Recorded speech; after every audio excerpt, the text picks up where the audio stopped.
En los vídeos anteriores estuvimos poniendo el énfasis en cómo la teoría de la evolución de alguna manera arrastra pues lo que eran las ideologías de aquella época, que tenían que ver con Darwin y que tenían que ver con sus estrechos colaboradores. Y eso hace que surja una pregunta. ¿Las ideas que Darwin dejó escritas siguen vigentes o quedaron obsoletas? Vamos a repasar algunas de las cosas que ya hemos mencionado para volver a replantearnos seriamente esta cuestión. ¿Hasta qué punto sus ideas siguen vigentes o realmente es algo que hace mucho tiempo que pasó de moda? Para hacerlo vamos a recurrir, evidentemente, ¿verdad?, no a lo que imaginamos, sino a lo que dejó escrito. En su libro, del que ya hemos hablado, al que hemos hecho ya referencia en otras ocasiones, pues hemos podido descubrir que se refleja su personalidad. Sí, en este libro, El origen del hombre, pues evidentemente dejó muchísimas cosas escritas que merece la pena ser analizadas, en contraste con la autobiografía de la que hablaremos dentro de un momento. Entre otras cosas, vino a decir lo siguiente. Resulta así que los holgazanes, los degradados y en frecuencia viciosos tienden a multiplicarse en una proporción más rápida que los próvidos y en general virtuosos. Añade, entre otras cosas, algo que realmente llama la atención. El irlandés negligente, escuálido y sin ambiciones se multiplica como los conejos. El escocés sobrio, previsor, pundonoroso y ambicioso, estricto en su moralidad, espiritual en su fe, sagaz y disciplinado en su inteligencia, pasa los mejores años en la lucha y en el celibato, se casa tarde y deja pocos descendientes. En base a estas ideas que él y sus colaboradores tenían, él termina haciendo una de las frases que más llaman la atención. Viene a decir: habría prevalecido la raza inferior y menos favorecida sobre la superior, y en virtud de sus y no en virtud de sus buenas cualidades, sino de sus grandes defectos. Claro, esto evidentemente pone en tela de juicio lo que Darwin opinaba, ¿verdad?, sobre esas razas de las que ya hemos hablado y que realmente pues tienden a ser un auténtico problema. Pero ¿qué opinión tenía sobre otras cuestiones, como por ejemplo, pudiéramos citar, entre otras, su opinión sobre las mujeres? También dejó escrito lo siguiente: el hombre es más valiente, combativo y enérgico que las mujeres y tiene una genialidad más inventiva. Su cerebro es absolutamente más grande. Es curioso que frases como estas dejan en una posición muy mala a las mujeres en general, y hay otras expresiones que realmente dejan mucho que desear.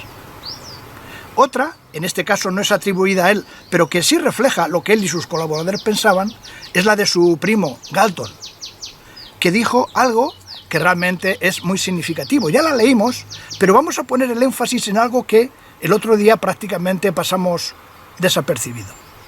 Dice así: las altas clases inglesas poseen la máxima capacidad hereditaria y por lo tanto el privilegio biológico de ser caudillos y dirigentes. Noten este detalle. No está hablando de sus propias opiniones. Ha introducido un factor que es determinante para saber si estamos hablando de ciencia o estamos hablando de otra cosa. Dice que los ingleses gozan del privilegio biológico, noten esto, biológico, de ser caudillos y dirigentes. Claro, evidentemente todas estas cuestiones no dejan en muy buen lugar su posición como científico y evidentemente hace dudar con respecto a otras cosas que él pensaba. Ahora bien, ¿estamos hablando de ciencia? Diría que estos son argumentos científicos los que estamos barajando, que ponen de relieve lo que Darwin dejó escrito. ¿O realmente de qué estamos hablando? Claro, enfatizamos esta idea porque si estos argumentos realmente no son científicos, pues evidentemente su teoría, de alguna manera, también queda mermada, también puede ser cuestionada. Puede ser cuestionada por esto, aunque no dejamos de reconocer un argumento que sus apoyadores plantean, y es que lógicamente él estaba hablando pues en aquella época victoriana del siglo XIX. Eso lo podemos entender. Podemos entender que de alguna manera los conocimientos que en aquella época se tenían eran muy limitados. Aún así, cabe esperar que, puesto que tras esta teoría se supone que hay una base sólida científica, los argumentos más sobresalientes deberían de estar intactos. ¿Es así? ¿O realmente también esto se podría cuestionar? Porque claro, no es lo mismo pensar que una ideología tiene una base científica a suponer que es simplemente una suposición científica. No es lo mismo, evidentemente, una cosa que la otra. Pero aquí cabría plantearse otra pregunta, y es, ¿qué es lo que el mismo Darwin opinaba? En su momento estuvimos hablando de este librito, su autobiografía. Realmente es un libro insignificante, son unas pocas páginas, y aquí dejó escritas muchas cosas que son muy significativas. Pero ya he mencionado que más significativo todavía es lo que dejó escrito en este volumen de más de 700 páginas, realmente muy significativo, y en el que dijo algunas cosas que conviene reflexionar para saber la solidez de su teoría. ¿Qué opinaba él de lo que él había dejado escrito? ¿Él pensaba que aquello realmente era sólido y que tendría vigencia, o realmente opinaba de otro modo? Pues no tenemos que imaginarlo, tenemos simplemente que ir al libro y leerlo directamente de allí. Tenemos que, en la segunda edición, él escribió un prefacio, y en la parte final del mismo, noten estos dos detalles significativos que dejó escritos. En uno de ellos dice lo siguiente: mi convicción acerca del poder de la selección sexual permanece inconmovible, pero es probable, y noten esto porque esto es muy significativo, dice, pero es probable o casi seguro que varias de mis conclusiones acaben por resultar erróneas. Es difícil que esto no sea el caso la primera vez que se trata un tema. Luego el mismo Darwin reconocía que cabía la posibilidad de que muchas de las cosas que él dejó escritas resultaran erróneas. Sin embargo, hay un detalle muy significativo y curioso, y es lo que dice para finalizar estos significativos pensamientos que transmite. Dice así: cuando los naturalistas se familiaricen con la idea de la selección sexual, estoy convencido de que será aceptada de manera mucho más amplia, y varios jueces competentes ya la han recibido, de forma completa y favorable. ¿Se han dado cuenta de un detalle? Está mencionando que ya en su época habrían jueces competentes que ya la estaban recibiendo, pues como él deseaba, de buen grado. Claro, cuando aquí habla de estos jueces competentes, ¿en quién estamos pensando? ¿Quiénes eran esos jueces competentes? Bueno, de alguna forma se deja entrever, ¿verdad?, por las cosas que sigue diciendo en otros lugares. Aquellos jueces competentes eran las personas que simplemente le daban la razón. Pero es que más adelante se plantea, ideas muy semejantes, cuando, por ejemplo, dice lo siguiente: por el contrario, aquellos naturalistas que admiten el principio de la evolución, y este es admitido hoy día por la mayoría de hombres prometedores, no dudarán de que todas las razas del hombre descienden de una única población primitiva. Pero noten este detalle. Fíjese que dice que no dudarán ¿quiénes? Los hombres prometedores.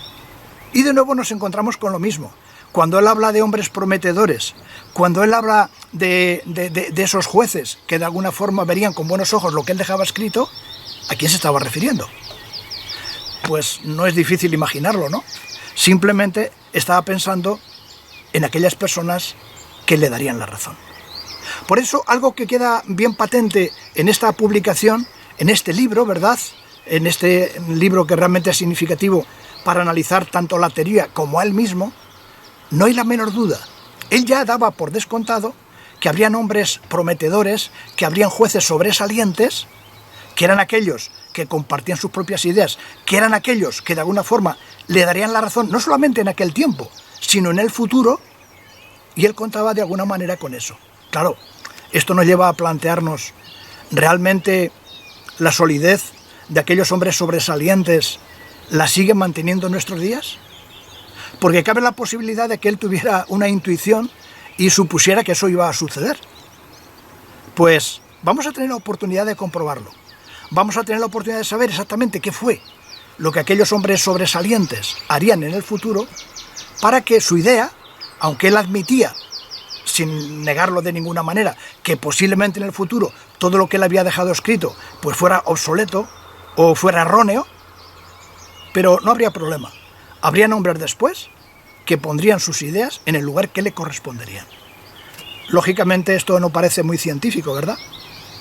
Bueno, pues tendremos la posibilidad de seguir analizando hasta qué punto esto era científico, hasta qué punto esto que él suponía ha ocurrido, y realmente tenemos que llevarnos, ¿verdad?, a nuestra época para poder seguir analizando que realmente parece ser que de esta teoría pues hay mucha ideología, perdón, hay pues mucha imaginación, hay muchas ideas que él tenía en su mente, pero que realmente cuando se analizan de ciencia andaban escasas. Tendremos la oportunidad de seguir comprobándolo.